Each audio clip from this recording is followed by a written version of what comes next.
Last episode में हमने देखा था कि लॉर्ड डिवीजन से काओबिन चेंजिंग को डरा करके उसे अरेस्ट करने की कोशिश करता है, मगर वहां पर डीन लूटियानहे पहुंच करके काओबिन को डांटते हैं और सभी को बताते हैं कि अगर तुम जियान फेइकोंग की मौत को इन्वेस्टिगेट करना चाहते हो तो मैं इस मामले को सीधा पैलेस मास्टर के पास ले चलूंगा। हालांकि इसके बाद ये लोग सच में पैलेस मास्टर के पास चले गए थे, जहां पर थोड़ी देर डिबेट होने के बाद में पैलेस मास्टर पकड़ लेते हैं कि टूलिन और जियान फेइकोंग के बाकी सारे टीममेट्स झूठ बोल रहे हैं। अब इस पार्ट के स्टार्टिंग में हम देखते हैं कि टूलिन पैलेस मास्टर से डरते हुए अपने घुटनों पर आ जाता है और माफी मांगते हुए बताने लगता है कि जियान फेइकोंग चेंजिंग और मिसान की टीम को प्रोटेक्ट करने के लिए नहीं गया था। यह सुनकर के पैलेस मास्टर गुस्से में पूछते हैं आखिर में वह वहां पर क्या कर रहा था। तब टूलिन बताता है कि एक्चुअल में जियान फेइकोंग वहां पर चेंजिंग को जान से मारने का मौका ढूंढ रहा था, जिस वजह से वह मौका मिलते ही हमें छोड़ करके चेंजिंग के पीछे चला गया ताकि वह अपने हाथों से चेंजिंग को जान से मार सके। इसलिए इसमें कोई दो राय नहीं है कि सीनियर फेइकोंग को चेंजिंग ने ही जान से मारा है। साथ में वह शायद सीनियर फेइकोंग की बॉडी को इतना ज़्यादा दूर ले गया है कि हम लोग उसे ढूंढ भी नहीं पा रहे हैं। इस पर पैलेस मास्टर कहते हैं कि जैसा कि तुम बता रहे हो,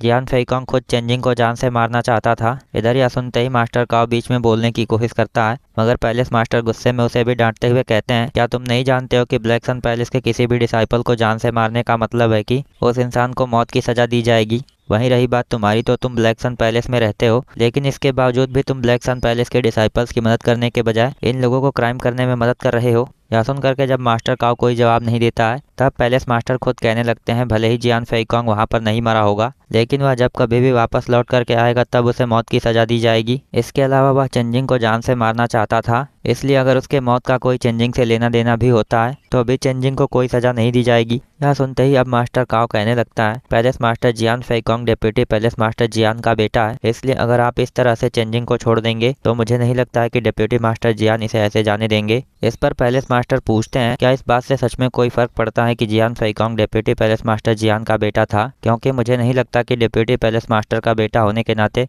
वह किसी को भी जान से मारने की कोशिश कर सकता है। इधर हम देखते हैं कि मास्टर काओ अब पैलेस मास्टर के गुस्से को देख करके शांत हो जाते हैं। तब यह देख करके पैलेस मास्टर काओ से कहते हैं काओजिन तुम याद रखो कि मैं ब्लैक सन पैलेस का पैलेस मास्टर हूँ और जियान चाओजंग केवल डिप्टी पैलेस मास्टर, इसलिए अगर केवल तुम उसी की बात सुनना चाहते हो तो तुम्हें उसके पैलेस मास्टर बनने तक इंतजार करना होगा। यह सुनने के बाद में अब मास्टर काओ पूरी तरह से चुप हो जाता है, लेकिन तभी पैलेस मास्टर मुंह जियान फेइकोंग के साथ मिले हुए बाकी लोगों के बारे में कहते हैं मेरे ख्याल से इन चारों लोगों ने जियान फेइकोंग को बिल्कुल भी नहीं रोका था, उल्टा ये लोग यहाँ पर पहुंच करके भी चेंजिंग को फंसाने की कोशिश कर रहे थे। इसलिए लॉर्ड डिवीजन के मास्टर होने के नाते काओजिन तुम्हारा काम है कि तुम इन लोगों को सजा दो, साथ में तुम यह भी ध्यान रखना कि इन लोगों के ऊपर दया न दिखाई जाए। यह सुन करके काओजिन चारों लोगों को सजा देने के लिए अपने साथ लेकर के चला जाता है। तब पैलेस मास्टर मू चेंजिंग से कहते हैं कि मुझे मेरी बेटी मू किंगले ने तुम्हारे बारे में बताया था, उसने कहा था कि तुम्हारे पास मार्शल मास्टर बनने का टैलेंट है, इसलिए वह चाहती थी कि तुम ब्लैक सन पैलेस में रहो और पावरफुल इंसान बनो। इसके अलावा रही बात अगर डिप्टी पैलेस मास्टर जियान की, तो तुम उनकी चिंता मत करो क्योंकि मेरे रहते हुए वह तुम्हें कुछ नहीं करेंगे। यह सुन करके चेंजिंग पैलेस मास्टर को थैंक्स कहता है। तब हमारा सीन शिफ्ट होकर के सीफेंग पीक पर चला आता है, जहां पर चेंजिंग डीन लूटियानहे के साथ वापस पहुंचने पर उनसे कहता है मास्टर मैं चाहता हूं कि मैं अपने क्रेडिट पॉइंट से 80 स्टार पिल्स को खरीद लूं, इसलिए क्या ऐसा करना पॉसिबल है। तब डीन लूटियानहे हैरान होते हुए कहते हैं क्या तुम एक बार में 80 पिल्स को खरीदना चाहते हो, और अगर ऐसा है तो मेरे ख्याल से तुम्हारा मिशन काफ़ी ज़्यादा सक्सेसफुल रहा है। इसके बाद डीन लूटियानहे चेंजिंग को बताने लगते हैं कि 80 स्टार पिल्स को एक साथ खरीदना बहुत बड़ी बात है, क्योंकि तुम भी जानते हो कि इतने बड़े डिमांड को पूरा करना पॉसिबल नहीं है। साथ में ब्लैक सन पैलेस हर एक पीक को केवल लिमिटेड अमाउंट में स्टार पिल्स देता है, जिस वजह से मैं तुम्हें ज़्यादा से ज़्यादा एक महीने में 10 स्टार पिल्स दे सकता हूँ। यह सुन करके चेंजिंग थोड़ा बहुत निराश होता है, लेकिन फिर भी वह कहता है कि मेरे लिए एक महीने में 10 पिल्स भी काफ़ी हैं। यह सुनने के बाद अचानक से डीन लूटियानहे फिर से कहते हैं पर मुझे नहीं लगता है कि मैं तुम्हें एक साथ 10 पिल्स दे सकता हूँ, क्योंकि ऐसा करने पर बाकी के डिसाइपल्स कहने लगेंगे कि मैं तुम्हें पर्सनली फेवर कर रहा हूँ, इसलिए अच्छा होगा कि मैं एक बार जाकर के पैलेस मास्टर से रिक्वेस्ट करूँ ताकि वह तुम्हारी कल्टिवेशन ट्रेनिंग के लिए तुम्हें और पिल्स को असाइन कर सके। यह जान करके चेंजिंग खुश होते हुए कहता है मास्टर अगर ऐसी बात है तो आप मेरी तरफ से भी पैलेस मास्टर को थैंक्स कहिएगा। इसके बाद हमारा सीन शिफ्ट होकर के डिप्टी पैलेस मास्टर जियान के घर के ऊपर आता है, जिनके पास मास्टर काओजिन पहुंच करके पैलेस हॉल में हुई सारी बातों को बता चुका होता है।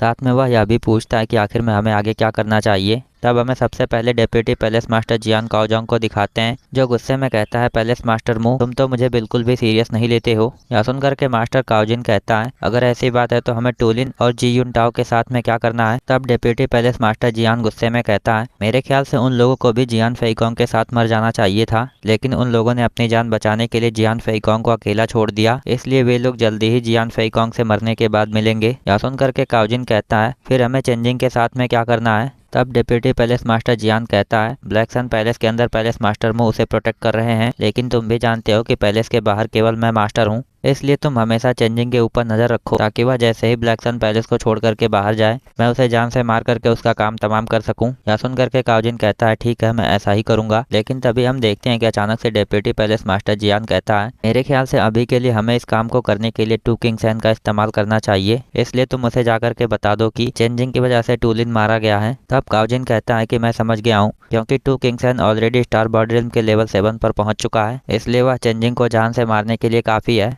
लेकिन इसके बावजूद भी इस बात को कंफर्म करने के लिए मैं वहाँ पर काओबिन को भी चुपके से भेज दूंगा ताकि स्टार बॉडी रिल्म के लेवल 7 के 2 कल्टिवेटर्स को फेस करने के बाद चेंजिंग के बचने का कोई भी रास्ता ना बचे। इसके बाद हमारा सीन शिफ्ट होकर के चेंजिंग के कमरे के ऊपर आता है, जहाँ पर हम देखते हैं कि वह अपने कमरे के अंदर कल्टिवेशन कर रहा होता है। वहीं थोड़ी देर बाद जब वह अपनी कल्टिवेशन खत्म कर देता है तब वह कमरे के बाहर आकर के कहता है फाइनली मैं स्टार बॉडी रिल्म के लेवल 4 पर पहुंच गया हूं। साथ में मैंने माइटी बुल डीमन पंच और flying right divine feet technique को भी मास्टर कर लिया है, जिस वजह से अब मैं अपने से पावरफुल ओपोनेंट्स का भी सामना कर सकता हूं। लेकिन अभी के लिए दुख की बात यह है कि कई सारी स्टार पिल्स को खा करके कल्टिवेशन करने की वजह से अब उन पिल्स का मेरे ऊपर कोई असर नहीं हो रहा है, जिस वजह से अब उनका इस्तेमाल करना मेरे लिए बेकार है। इसी बीच चेंजिंग को अचानक से याद आता है कि उसने लास्ट मिशन में जंगल के अंदर एक बहुत ही रेयर मेडिसिनल प्लांट जेड स्टारवीड को देखा था, इसलिए चेंजिंग कहने लगता है मेरे ख्याल से शायद अब वह मुझे कल्टिवेशन करने में मदद कर सकता है। साथ में वहीं अब मैं उस मेडिसिनल प्लांट को गार्ड करने वाले सेंटीपेड बीस्ट को भी हरा सकता हूं। यह कहने के बाद चेंजिंग एक फ्लाइंग बीस्ट लेकर के सीधा उस मेडिसिनल हब को कलेक्ट करने के लिए निकल जाता है। तब हमें अगले सीन में दिखाते हैं कि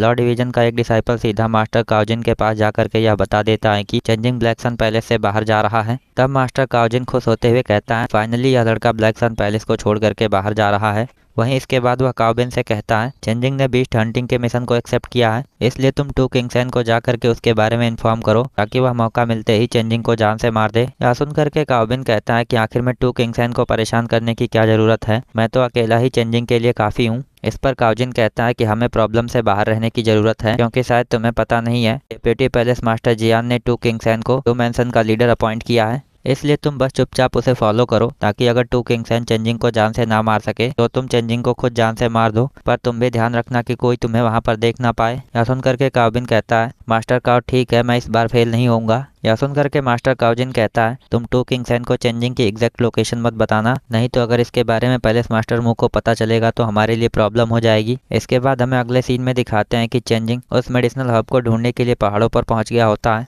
लेकिन हम देखते हैं कि उसके वहां पर पहुंचने से पहले ही टू किंग सैन यहाँ पर उसका इंतजार कर रहा होता है। साथ में वह चेंजिंग को देखते ही गुस्से में कहता है चेंजिंग आज मैं तुम्हें जान से मार दूंगा। इधर टू किंग सैन को यहाँ पर देख करके चेंजिंग सोचता है आखिर में यह यहाँ पर क्या कर रहा है, साथ में क्या अभी भी इसे मुझसे कोई प्रॉब्लम है। इधर इतनी देर में टू किंग सैन अटैक कर देता है, मगर हम देखते हैं कि चेंजिंग के पास फ्लाइंग ट्रेजर होने की वजह से वह टू किंग सैन के अटैक को आसानी से डॉज कर लेता है। मगर इतनी देर में वह देखता है कि अचानक से किसी और ने उसके ऊपर अटैक कर दिया है। हालांकि चेंजिंग इस अटैक से भी बच जाता है, मगर जैसे ही वह पूछता है कि यहाँ पर और कौन है, हम देखते हैं कि हमारा एपिसोड यहीं पर एंड होता है। So I hope you guys like this video and subscribe my channel, और अगर आपने लास्ट पार्ट ना देखा हो तो लेफ्ट वाली वीडियो पर क्लिक करके देख सकते हैं।